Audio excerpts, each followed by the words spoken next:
game still out. Nani Rouma en Mark Kouma is die wenners van onderskeidelik die voertuig- en motorfietsafdeling van die Dakar.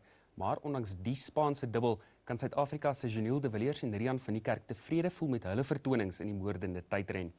De Villiers het gisteraan sy eerste skofsege van jaar behaal en eindig algeheel 4de, terwyl van Niekerk in slegs sy tweede Dakar 1 plek verbeter het op verlede jaar. Dit sou iets buitengewoons verg in die laaste skof vir Janiel de Villiers om 'n podiumplek te behaal. En hoewel die Toyota jaar die 157 km vinniger as enige van die ander deelnemers afgeblits het, moes hy steeds met die algehele 4de plek tevrede wees. Met net 26 sekondes tussen hulle was alle oë egter op die tweestryd tussen Stefan Petransel en Nani Rouma. En of die Franse veteraan weer 'n spanopdrag sou verontagsaam om aan Rouma sy eerste titel in die afdeling te besorg.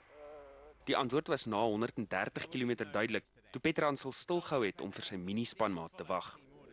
Rouma se 4de skofplek was genoeg om hom te laat seevier, 'n dekade nadat hy die Dakar op 2 wiele gewen het. Vanjaar se motorfietswenner Mark Kouma was nog meer oortuigend.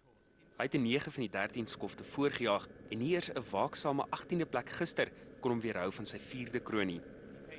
Kouma se KTM spanmaat Rian van Niekerk het algeheel 12de geëindig, ondanks sy 75ste plek in die laaste skof.